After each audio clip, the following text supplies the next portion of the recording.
마태복음 14장 22절부터 33절의 말씀입니다.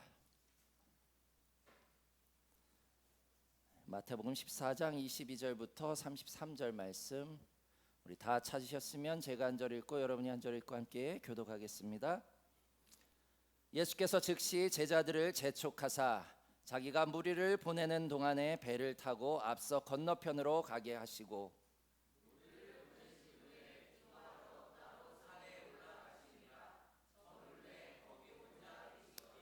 배가 이미 육지에서 술이나 떠나서 바람이 거스름으로 물결로 말미암아 고난을 당하더라.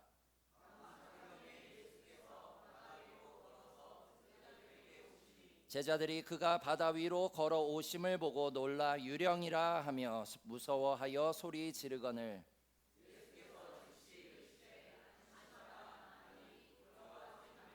베드로가 대답하여 이르되 주여 만일 주님이시거든 나를 명하사 물 위로 오라 하소서 하니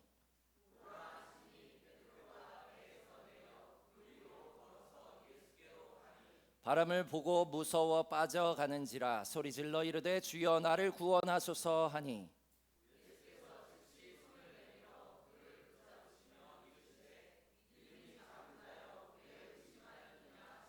배에 함께 오름에 바람이 그치는지라.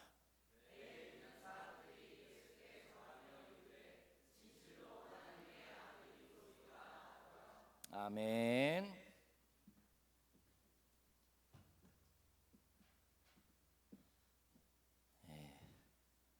미국에 있는 미시간 주라고 하는 그런 주가 있습니다. 그곳에 그랜빌에 있는 마르스 힐, 화성 언덕, 한글로 굳이 번역을 하자면 마르스 힐 바이블 처치, 그곳 지역 이름이 아마 마르스 힐인 것 같아요. 그것을 담임하고 있는 그 라펠 목사님입니다. 지금은 이제 사역을 그만두셨습니다만 이 목사님께서 우리가 흔히 아는 유대 랍비와 제자와의 관계를 설명하면서 예수님과 제자들 그리고 오늘날 우리들의 관계를 설명하고자 했습니다. 여러분도 잘 아시겠지만요, 예수님을 당시 유대인들은 선지자라고 보는 경향도 있었지만 우리가 성경을 통해서 보면 랍비여라고 하는 그러한 표현들로 봐서 예수님을 훌륭한 스승으로 그렇게 여겼던 사람들이, 그리고 그러한 마음을 가지고 예수님을 따랐던 사람들이 상당히 많았던 것을 보게 됩니다. 그리고 예수님은요 또한 회당에서 가르치는 사역들을 감당했던 것을 보게 됩니다. 아무나 회당에서 가르칠 수 있었던 것이 아닙니다. 유대인의 전통에 따르면요 6살이 되면 토라, 즉 모세 오경을요 창세기부터 우리가 신명기까지를 이야기를 합니다. 그 5권의 책을 배우기를 시작합니다. 그리고 10살까지가 되면 아이들은 모세 오경을 그저 배우는 것으로 끝나는 게 아니라 달달달 다 외워야 돼요. 여러분도 한번 생각해 보시죠. 창세기부터 신명기까지의 말씀을 달달달 외울 정도면 대체 얼마나 그것을 공부를 하는 겁니까? 옛날에 우리나라도 뭐 사서삼경이나 뭐 논어, 맹자 이런 것들 다 외워서 그렇게 하듯이 유대인의 그 교육도 마찬가지입니다. 그렇게 이제 10살 되기까지 그걸 계속 외우는 거예요. 그것이 학교 교육입니다. 그런데 그때쯤 되면 이제 서서히 계속해서 이 과정을 갈 친구와 그렇지 못할 친구들이 이제 분별이 됩니다. 그래서 10살쯤 되면요 그들 중 대부분은, 그렇게 공부하던 애들 대부분은 가업을 이으려고 그렇게 집으로 돌아갑니다. 그러나 그들 중에 최고로 선정된 학생들은요 다음으로 오늘날 우리가 구약 성경이라고 이야기하는 그 부분을 이제 계속해서 암기하고 연구하는 것을 보게 됩니다. 그리고 이제 14세에서 15세가 되면 또 대부분의 학생들은 다시 자기의 가업을 잇기 위해서 집으로 돌아갑니다. 그리고 그중 최고의 학생은요 이제 드디어 랍비라고 하는 최고의 훌륭한 스승을 찾아가서 제자가 되기를 원하는 것을 보게 됩니다. 우리가 흔히 이야기하는요 단순한 학생이 아니고요, 여기서 제자가 된다라고 하는 것은요 학식을 채우는 것이 아니라 to be like a rabbi, 랍비처럼 되는 거예요. 즉 스승과 같이 되기 위해서 바로 제자로 찾아가는 겁니다. 스승이 해석하는 그 성경, 삶, 행동, 그 모든 것들을요 다 전수받는 것이 바로 제자라는 거예요.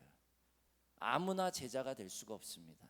사실은요 오직 랍비에 의해서 아무리 최고로 잘난 그러한 아이들이 왔다고 해도 그 중에 랍비에게 선택받지 못하면요 그냥 집으로 돌아가서 다시 가업을 잊게 되는 것을 보게 됩니다. 우리가 이 과정을 보게 되면 왜 예수님께서 갈릴리에서 저들을 선택하셨는지 우리는 알 수가 있어요. 예수님은요 당대 다른 어떤 랍비들보다 학식이 뛰어났던 것을 여러분들 아마 잘 아실 겁니다. 예수님은 아주 어렸을 때부터 회당에서 논쟁을 해서 사두개인이나 바리새인들을 다 이겼죠. 그리고 예수님의 능력은 어땠습니까? 병자들을 낫게 하고 기적을 행하는 권능을 지닌 그러한 스승이었음을 우리가 보게 됩니다. 근데 그런 스승이 타운에 들어와서 갈릴리 해변을 지나면서 그물을 깁는 베드로와 안드레, 야고보와 요한을 선택하신 거예요. 내가 너를 제자 삼겠다. 근데 사실 저들은요 이미 5살, 6살 때 이미 두각을 나타내지 못해서 자기의 가업을 입고 있었던 그러한 자들임을 여러분들 명심하시길 바랍니다. 일찌감치 시험에 떨어져서 생계를 이어가는 평범한 갈릴리 어부들에게 당대 최고의 랍비인 예수께서 오셔서 내가 너를 사람 낚는 어부가 되게 하겠다라고 저들을 픽하시는 것을 보게 됩니다. 그런 상황에서 여러분들은 어떻게 하실까요? 저라도 따라갔을 것 같아요. 정말로 이와 같은 과정이 있었는데 어느 날 갑자기 최고의 스승이 와서 나를 선택한다면, 그래서 저들은 그물과 모든 걸 버려두고 단숨에 예수님을 따라가게 된 줄 깨달으시길 바랍니다. 제자가 된다라고 하는 것은요 그와 같은 과정이에요. 그런데 우리가 더 중요한 것은요 여기에서 주님의 제자가 된다라고 하는 것은요 단순히 그분의 가르침을 배워서 잘 활용하는 것으로 끝나는 게 아니에요. 그분이 말씀하신 것을 내가 머리에 가득 채우는 것으로 끝나는 게 아닙니다. 그분이 나에게 전해준 그 지식을 잘 활용해서 전달하는 것으로 끝나는 게 아니에요. 그분이 되는 거예요. 예수님의 제자가 된다라고 하는 것은요 바로 예수님이 되는 겁니다. 저들도 그분과 같이 똑같은 말과 생각과 행동을 하는, 그것이 바로 유대인들의 제자화의 과정이었음을 우리는 깨닫게 됩니다.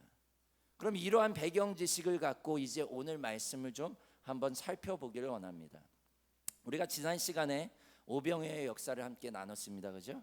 그리고 그 오병이어의 역사가 있고 난 이후에 예수님은 이제 사람들을 다 돌려보내시고 제자들을 또한 역시 재촉해서 빨리 이제 배를 타고 건너가라고 하세요. 그리고 나서 예수님은 무엇을 하셨습니까? 오늘 본문 말씀 23절 말씀 우리 함께 읽어보겠습니다. 23절 시작. 무리를 보내신 후에 기도하러 따로 산에 올라가시니라. 저물매 거기 혼자 계시더니. 사실 다른 모든 랍비들과 비슷한 부분은 예수님은 그만큼 성경을 연구하고 열심히 토라를 다 연구한 그러한 학식이 뛰어난 분이었어요. 그런데 당대의 랍비들과 좀 다른 성향, 다른 부분이 있었는데 그것은 무엇이냐면 바로 늘 끊임없이 예수님은 기도하셨다라고 하는 거예요. 자기의 시간을 정해놓고 기도하시고 계속 그 말씀과 기도의 삶이 함께 어우러졌던 것이 바로 예수님의 육신적인 그러한 삶의 모습이었음을 우리는 보게 됩니다. 우리가 앞서 나눴던 것처럼요 예수님이 광야로 나가신 목적은요 세례 요한의 죽음을 듣고 그 비통한 마음에 하나님께 기도하러 나가셨던 거예요. 근데 사람들이 어떻게 알고 몰려들었는지 막상 저들을 보는 순간 불쌍히 여기시고 하루 종일 저들을 고치고 하나님의 사역들을 감당하고 먹이면서 그러한 구제 사역까지 진행하는 것을 보게 됩니다. 그렇게 하루 종일 했다라고 한다면 얼마나 몸이 녹초가 되었을까요? 그리고 이제 원래 하시려고 했던 그 기도의 시간을 갖는다라고 하는 것은요 상당히 힘든 것이었을 거예요. 예수님도 사람인데 오늘은 그냥 제자들과 함께 얼른 배를 타고 건너가서 쉬고 싶지 않으셨을까요? 그럼에도 불구하고 예수님은요, 본인이 계획했던 시간만큼 충분히 기도할 수는 없었겠지만 습관에 따라서 하루를 기도로 마무리하시는 것을 보게 됩니다. 사랑하는 성도 여러분, 우리가 작년 한 해 동안 신앙이 성장하고 성숙하려면 먼저 좋은 신앙의 습관을 들여야 된다라고 우리가 함께 나눴고 6개월여간 우리가 훈련을 했죠. 아침에 일어날 때 말씀을 외우고 일어나고요, 하루에 시간을 정해놓고 기도를 하고 매일 하루를 마무리할 때 감사로 마무리합시다. 과연 얼마만큼 지금 계속해서 지켜지고 있는지 모르겠습니다만 지금이라도 중요한 것은 좋은 신앙의 습관을 가지는 거예요. 목사님, 저는 왜 이럴까요? 왜 신앙이 더 깊어지지 않을까요? 왜 나는 계속 내 안에 나의 그 분노와 혹은 그 고통과 이 모든 것들을 나는 왜 제어하지 못할까요?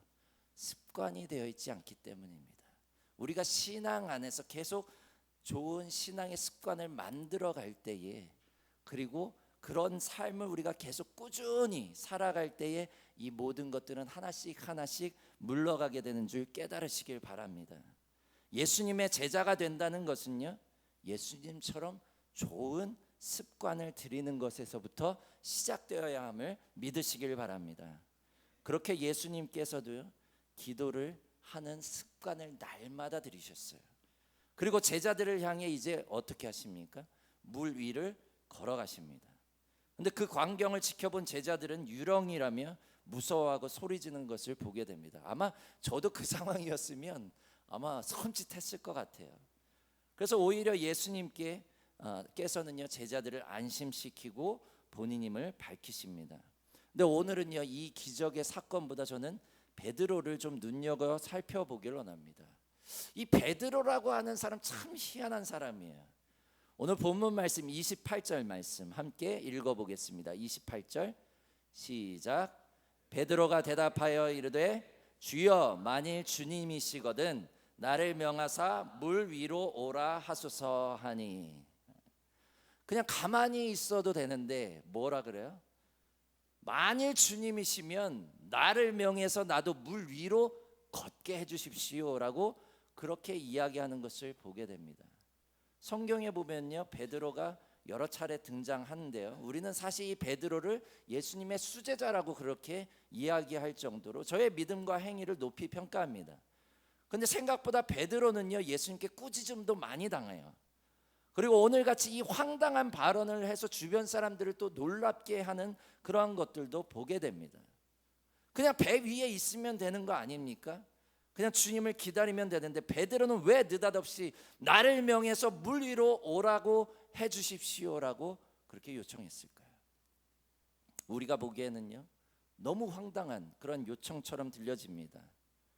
그러나 제자로 부름받은 자라면, 그리고 우리가 앞서 살펴보았듯이 당대 최고의 랍비의 그냥 제자도 아닌 스스로 내가 수제자라고 생각하는 자라면 어떻게 해야 된다고요? 나도 예수처럼 똑같이 해야 된다는 거예요. 나도 할 수 있다라고 하는 그 믿음이 저의 안에 있었던 것인 줄 깨달으시길 바랍니다. 수제자라면요, 예수님의 제자라면요, 나도 그분처럼 돼야 되는 거예요. 그분이 가지고 있는 그 권능과 그분이 가지고 있는 그 학식과 그분이 할 수 있는 모든 것들을 나도 똑같이 할 수 있는 그런 사람이 되어야겠다. 이것이 바로 베드로의 마음이었어요. 그래서 여러분들 성경을 읽다 보면요, 제자들이 예수님처럼 귀신을 쫓아내려고 하다가 안 돼서 결국에는 꾸지람을 듣는 그러한 말씀도 보게 됩니다. 왜 그랬을까요? 똑같이 해야 되는 거예요. 제자는 예수님과 같은 그만큼의 능력은 없을지언정 그래도 그분이 하시는 것은 그대로 따라하는 것, 이것이 바로 이 갈릴리 어부였던 제자들의 모습이었어요. 그래서 예수님은 저들을 제자로 택하지 않았나라는 생각이 되어집니다. 만약에 당대에 학식이 뛰어났던 바리새인들이나 종교 지도자들이었다면 어떻게 생각할까요? 저 멍청한 놈들, 저 무식한 놈들, 사람이 어떻게 물 위에 뜨니? 아이고 저 바보 같은 놈들, 이러지 않았을까요? 사실은 이것이 바로 오늘 말씀 가운데 우리가 보아야 하는 그런 제자의 모습인 줄 깨달으시길 바랍니다. 오늘날 소위 그리스도의 제자라고 하는, 그리고 예수님을 따르는 무리라고 하는 그리스도인들인 저와 여러분들은 과연 오늘 이 말씀의 베드로처럼 물 위를 걸을 준비가 되셨습니까?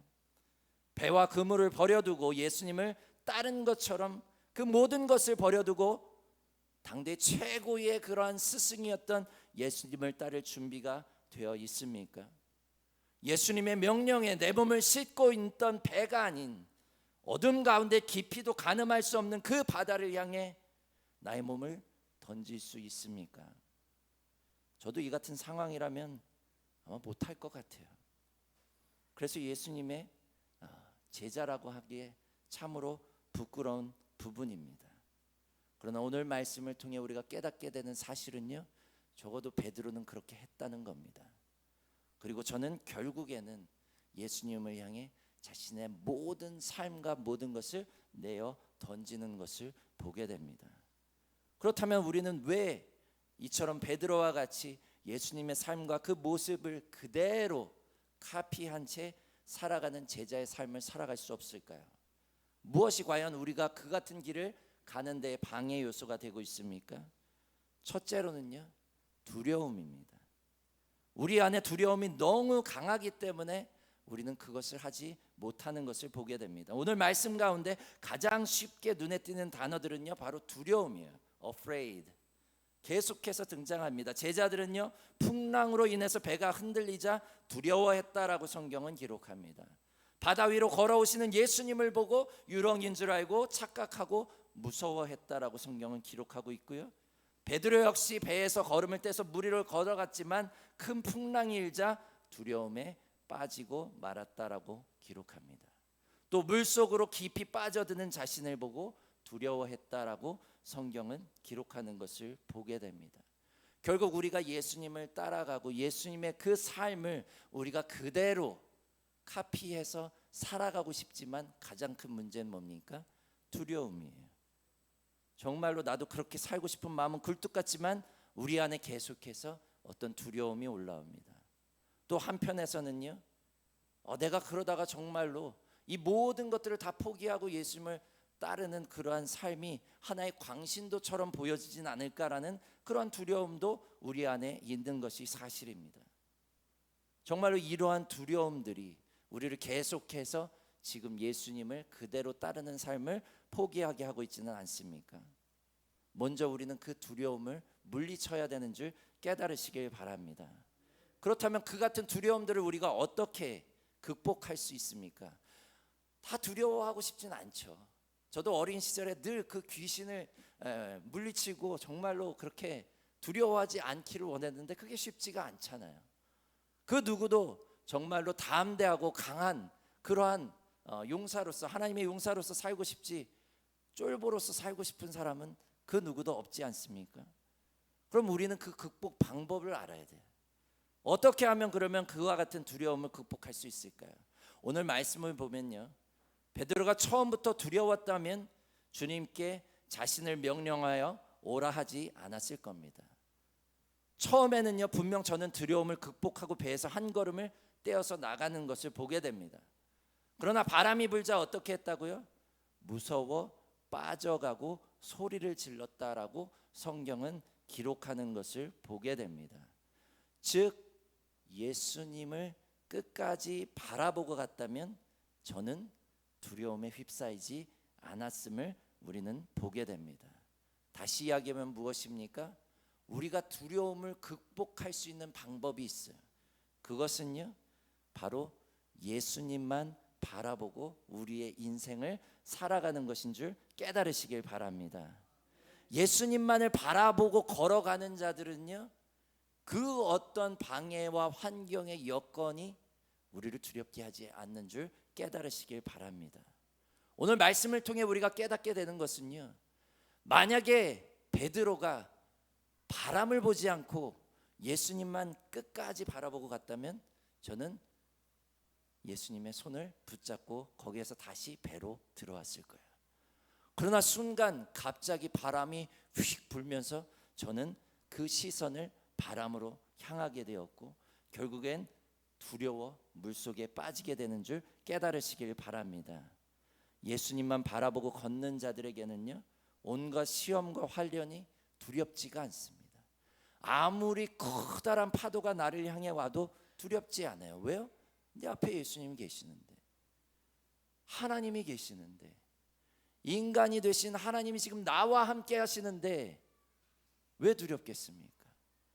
아무리 내 주변에서 온갖 이상한 일들이 발생해도 오직 우리의 초점이 하나님께로 향해 있다면, 예수 그리스도께 향해 있다면 우리는 절대 불안해하거나 두려워하지 않게 되는 줄 깨달으시길 바랍니다. 그리고 오늘 말씀을 통해서 우리가 깨닫게 되는 사실은요, 주님이 그렇게 저들과 함께하는 순간 모든 풍파와 모든 것이 잠잠하게 되는 줄 믿으시길 바랍니다. 두 번째로 우리가 그리스도의 제자로 살아가는데 방해가 되는 요소는요, 의심이에요. 사실 저는 늘 여러분에게 의심은요, 어떤 죄가 아니라 기본적으로 우리 인간들에게 주신 하나의 인간의 습성 가운데 하나라고 이야기를 합니다. 그리고 우리가 때로는요, 이 의심을 잘 활용하면 좀 더 믿음을 굳건히 할 수 있다라고도 말씀을 드렸습니다. 근데 오늘 예수님은요, 물에 빠진 베드로를 건져 올려주시면서 뭐라고 말씀하십니까? 믿음이 작은 자여 왜 의심하였느냐. 의심은요, 죄가 아닙니다. 그러나 의심이 계속해서 쌓이게 되면요, 우리가 믿음으로 나아가지를 못하게 하는 게 문제입니다. 계속해서 예수님을 바라보는 것을, 그리고 그 신앙의 삶을 살아가는 방해 요소가 되는 것이 바로 의심인 것을 보게 됩니다. 그렇다면 여기에서 베드로는 뭘 의심했을까요? 예수님이 하나님의 아들이라는 것을 의심했을까요? 아니면 선생으로서의 예수님의 권위를 의심했을까요? 아니에요. 오늘 말씀을 통해 우리가 보게 되는 사실은요, 베드로가 의심한 것은요, 나도 예수님처럼 될 수 있을까요? 나도 예수님처럼 무리를 걸을 수 있을까? 나도 예수님처럼 이 믿음으로 물 위를 걸어가는 저 끝까지 갈 수 있을까? 내가 과연 지금 발을 내딛고 가고는 있는데 저 끝까지, 예수님 계신 곳까지 내가 도착할 수 있을까? 그 의심이 저의 걸음을 멈추게 한 줄 깨달으시길 바랍니다. 우리는 날마다 믿음으로 한 걸음 한 걸음을 떼지만 그 한 걸음 한 걸음을 떼는 나 자신을 의심하고 있지는 않습니까? 내가 과연 끝까지 주님 계신 곳을 갈 수 있을지, 내가 과연 믿음으로 지금 행보는 하고 있다고는 하지만 과연 이 집채만한 풍랑을 내가 이겨낼 수 있을지. 사랑하는 성도 여러분, 무엇보다 여러분 자신을 믿으십시오. 예수님이 능히 내가 할 수 있다라고 하시는데, 하나님이 여러분을 믿어주시는데 내가 나 자신을 의심하고 있으면 어떻게 그 일을 감당할 수 있겠습니까? 왜 스스로 자신을 가치 없는 자로, 능력 없는 자로, 해낼 수 없는 자로 그렇게 의심하고 있습니까? 나를 의심하는 순간 우리는 오늘 말씀에서 보듯이 깊은 수렁으로 다시 빠지게 됩니다. 그리고 우리는 헤어나올 수가 없게 되는 줄 깨달으시길 바랍니다. 하나님은 우리를 믿어주십니다. 예수 그리스도께서 우리와 함께 하신다라고 말씀하십니다. 왜 여러분은 여러분 자신을 믿지 말고 못하고 망설이십니까? 이제 여러분 자신을 믿고 하나님이 구원해 주실 것을 믿고 예수님을 향해 그 거친 파도를 헤치며 나아가는 저와 여러분이 되시길 주님의 이름으로 부탁을 드립니다. 여러분의 믿음이 약하다 할지라도 하나님이 여러분과 함께 하십니다. 그리고 여러분이 심지어 빠진다 할지라도 주님이 여러분들을 구원해 주심을 믿고 이제 걸음을 떼는 저와 여러분이 되시길 주님의 이름으로 축원합니다.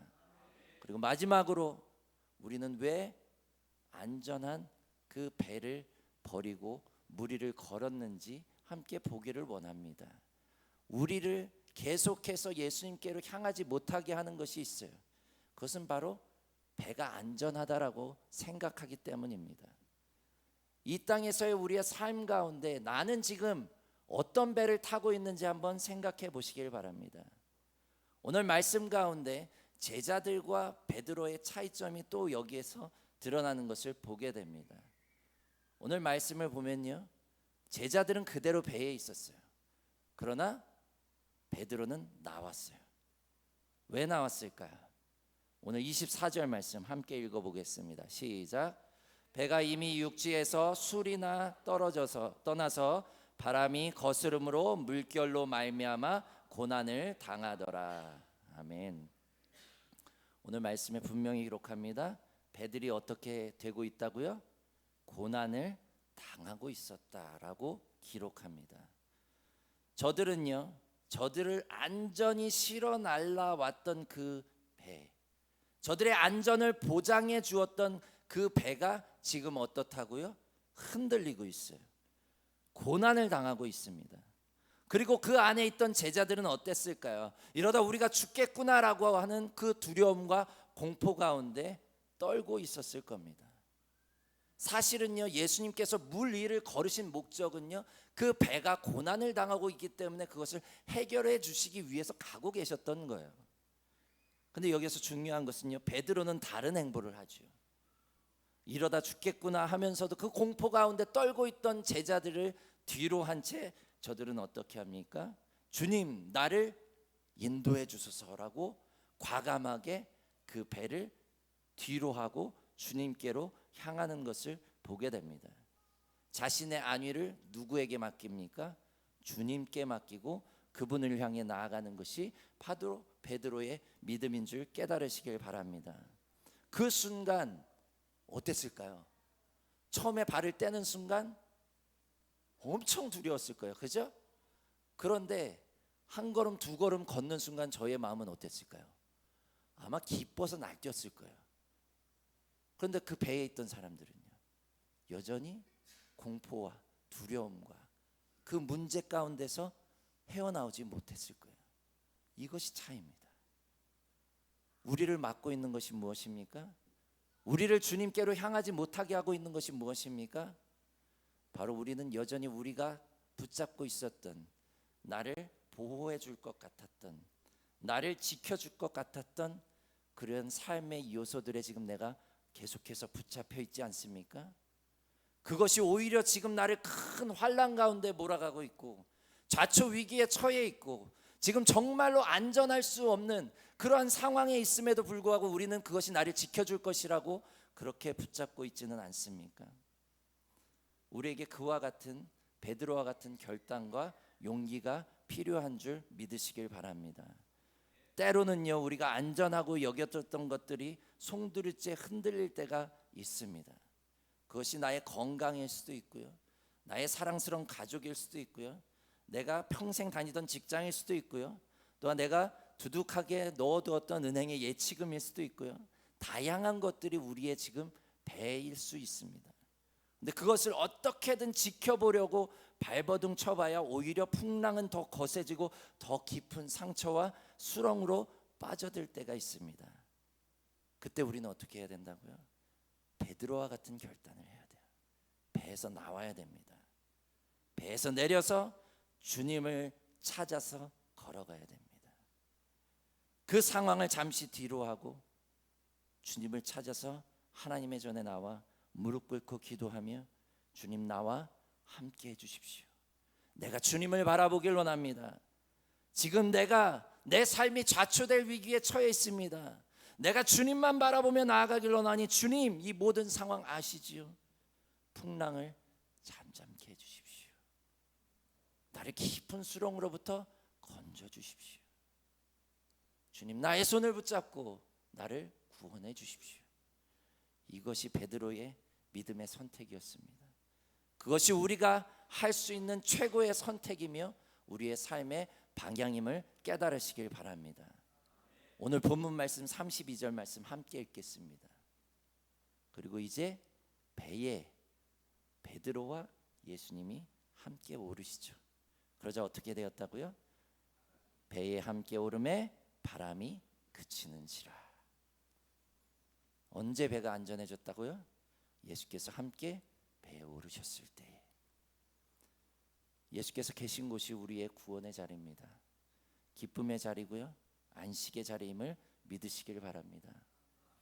예수님이 바다 한 군데 계실 때는요, 그곳이 구원의 자리고요. 예수님이 배에 함께 오르실 때는 그곳이 우리의 구원의 자리가 되는 줄 깨달으시길 바랍니다. 이것이 베드로의 믿음이에요. 예수님이 가는 곳마다 귀찮게 쫓아다녔어요. 왜요? 지금 그곳이 구원의 자리인지를 저는 아주 명확하게 알았어요. 그래서 계속 주님이 가시는 곳마다 따라다니며 하나라도 똑같이 예수님처럼 행동한 줄 깨달으시길 바랍니다. 사랑하는 성도 여러분, 여러분 모두는 그리스도의 제자로 부르심을 받은 자들입니다. 하나님은 여러분을 믿고 부르시는데 왜 두려움 가운데 계속 고민만 하고 계십니까? 왜 주님을 향해 발을 내딛는 것을 두려워하십니까? 세상이 안전하다고, 지금 여러분의 삶이 안전하다고 착각하지 마시길 바랍니다. 그곳에 주님이 계시지 않다면, 예수님이 함께 하시지 않는다면 한순간에 그 배는 좌초될 위험에 처합니다. 자그마한 풍랑에도 넘어지게 되어 있습니다. 이제 그곳으로부터 주님이 계신 곳이 나의 구원의 자리이며 내가 거해야 될 자리임을 명심하시길 바랍니다. 그렇게 주님과 함께 주님을 바라보며 우리가 나아갈 때에 아무리 커다란 풍랑이 인다 할지라도 우리는 그 가운데서 잠잠하게 되는 줄 깨달으시길 바랍니다.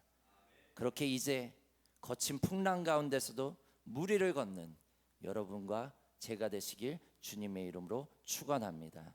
기도하겠습니다. 하나님, 우리는 늘 연약하고 부족합니다. 우리의 능력과 우리의 힘이 아닌 예수 그리스도께서 우리와 함께 하심으로 우리는 이 땅에서의 삶을 계속해서 이어나갈 수 있음을 이 시간 고백합니다.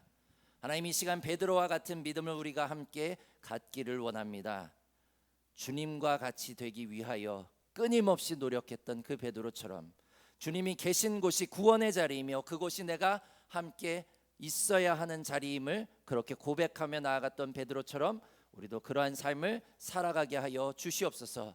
그것에 영원한 안식이 있고 그것에 영원한 기쁨과 감사가 넘침을 이 시간에 고백하오니 주님 우리를 인도하여 주시옵소서. 감사드리며 예수 그리스도의 이름으로 기도드렸사옵나이다. 아멘.